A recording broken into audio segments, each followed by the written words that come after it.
just figured I'd do a quick walk around of the bike here. Look at that beautiful beast.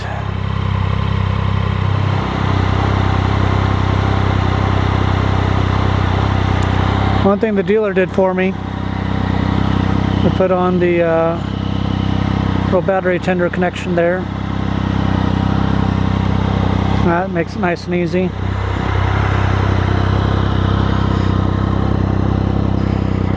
Gotta clean around the exhaust a little bit. I'm looking. Well, they call it sulfur yellow. My son calls it gold. I told him I don't like gold, so it's not gold. Even if it does sort of look gold from some angles.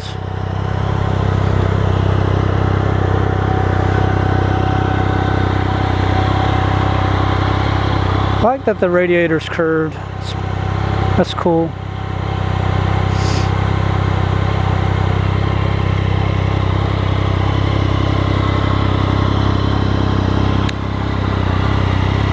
Now the heat shield right down here, I think I'm going to paint that black.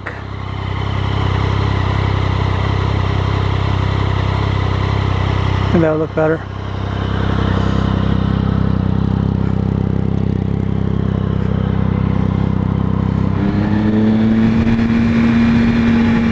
It is end of January right now, and I've managed to put a little over 200 miles on the speed triple since I bought it,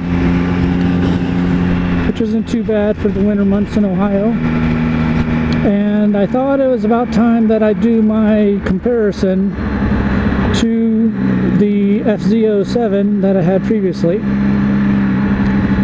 Now, I've done reviews on that bike, and I'll put links in the description. And I did my first ride on this bike before I bought it, and so, you know, kind of already gave my initial thoughts, but I wanted to do more of a comparison video, you know, coming from the FZ07 going to a speed triple and what that's like. Now, for the most part, I mean, it's a naked bike, so it's got very similar seating, but this one does have you lean forward a little bit more. And even with the small fly screen that they have on this,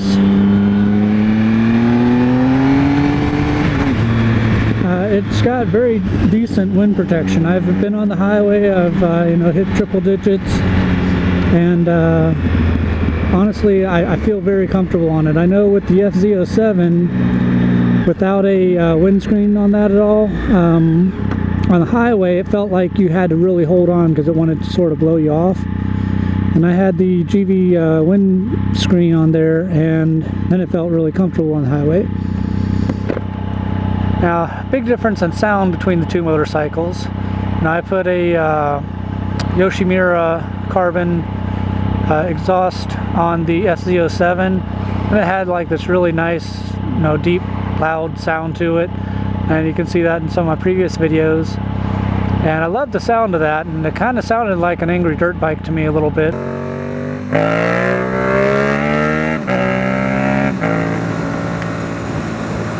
But, you know, a little bit tougher. This one, it's a lot more smooth, refined, has a very different tone being a triple.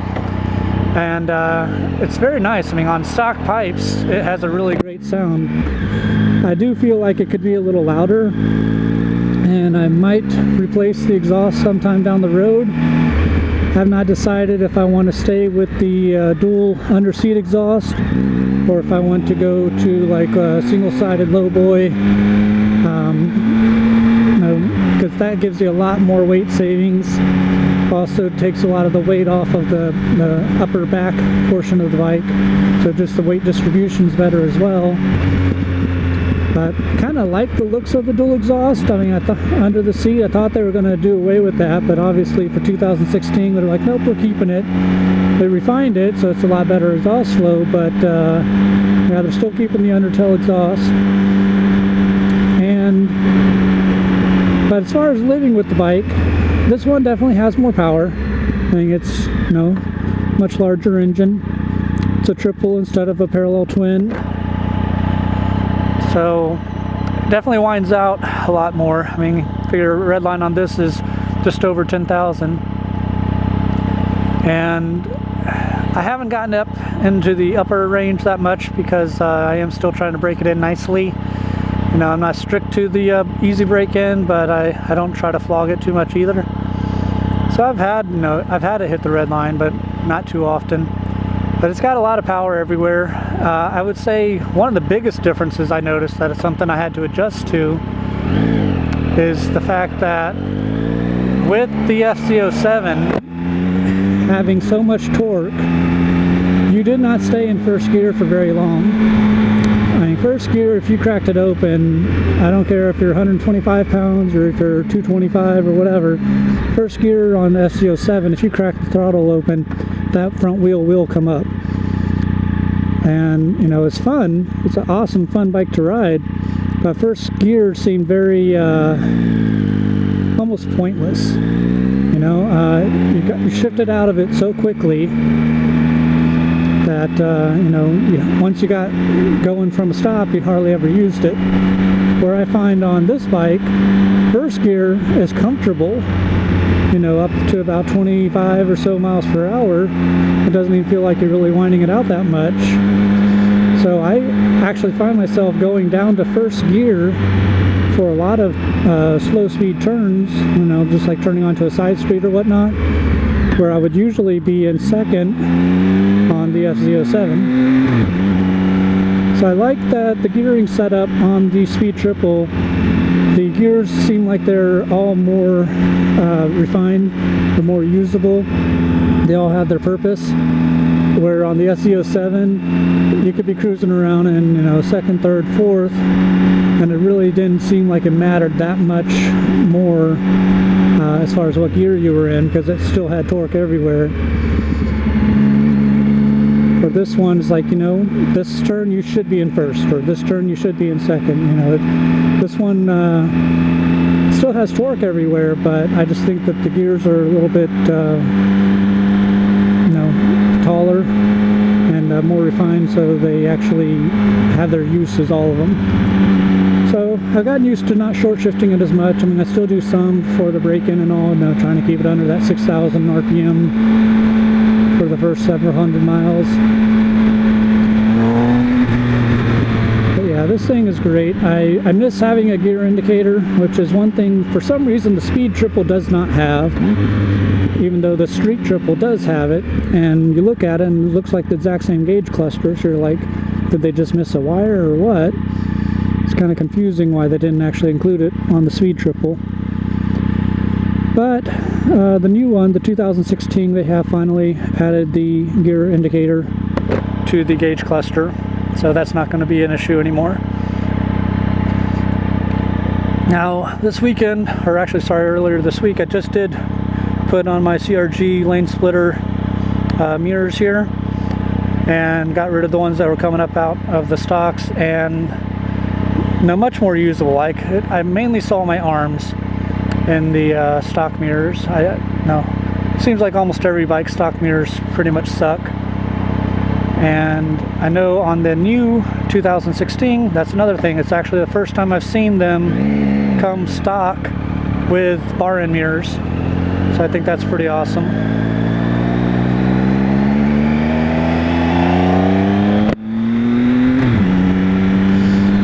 So yeah, I'm loving this bike. It's definitely got a lot more weight, and it took a little bit of time to get used to, because it's about 70, I think, about 70 pounds heavier than the FZ07.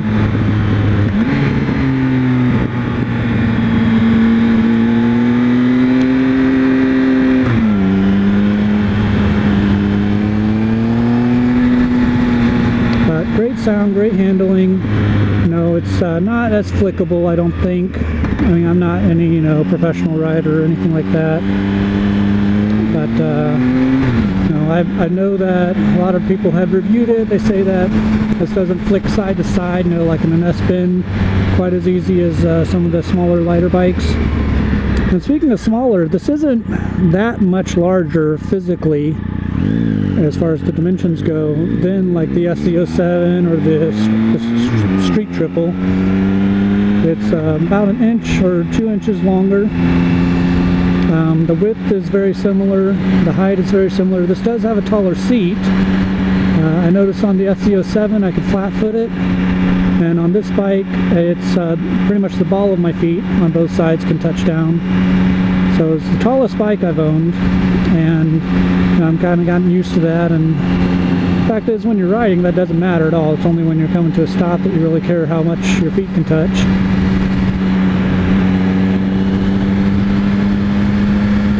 So, if you're a really short person, you got to kind of overcome that. I'm not short, I'm kind of average, I'm about 5'10", but I've only got a 30-inch inseam, which is the same as my brother, who's about 5'7", 5'8".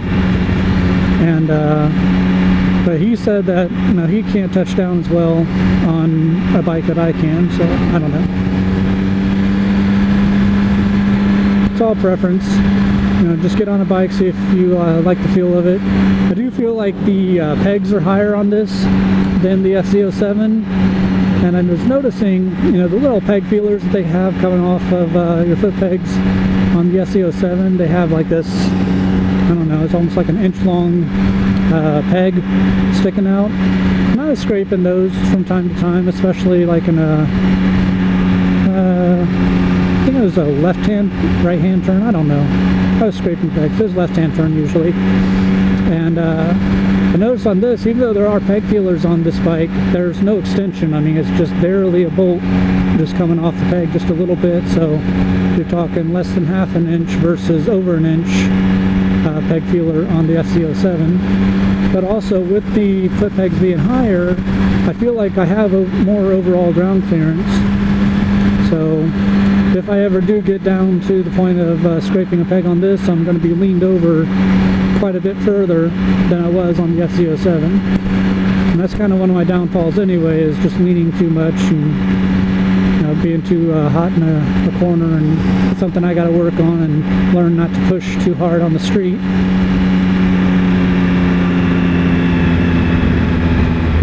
I have no complaints really about the FZ07. I think it was a great bike. I love the bike. If I hadn't wrecked it, I'd still be riding it and enjoying it every day.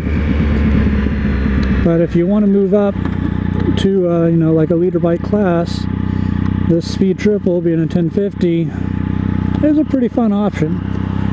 And what's cool is, being a naked bike, as far as insurance is concerned, it's not a sport bike. So the insurance really isn't as bad on it. I'd have to double check my figures, but I swear my insurance was higher on a 2014 CBR 500. It's higher on that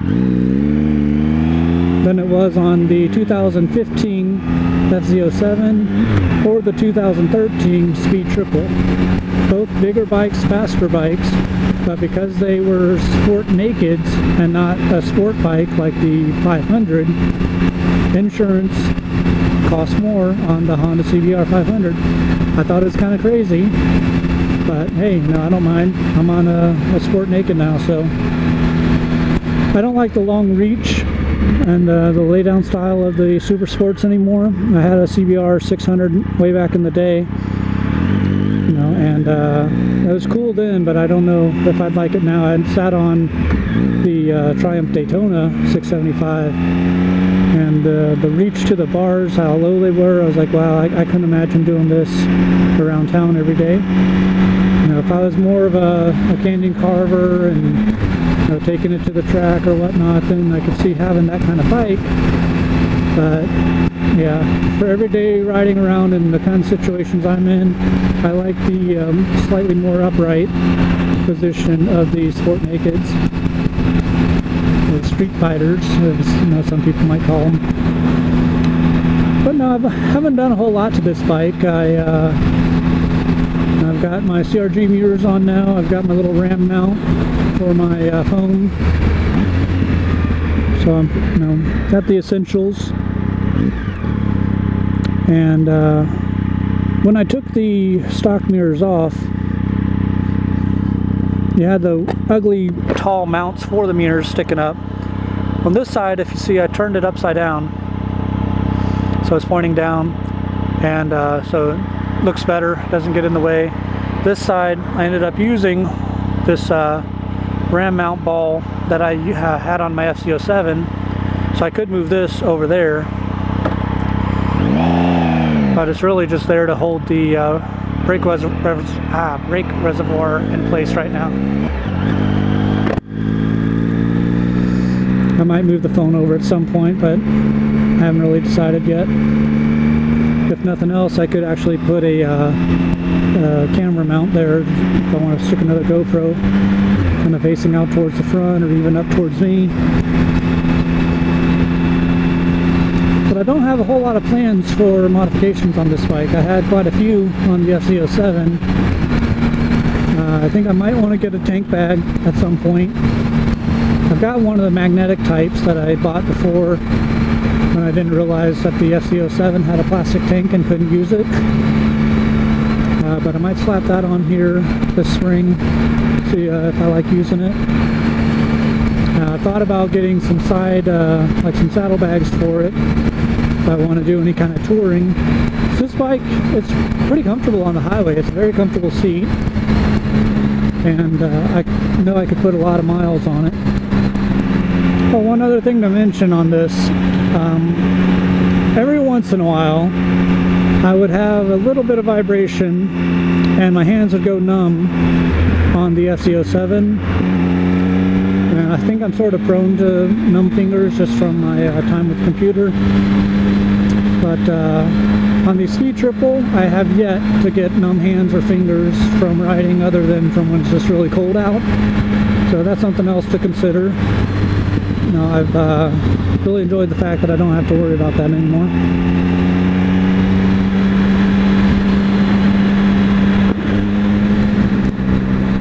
But I think that pretty much wraps up the comparison of the FZ07 to the Speed Triple. If you have any questions, just put them in the comments. And thanks for watching, and we'll catch you next time. Be safe.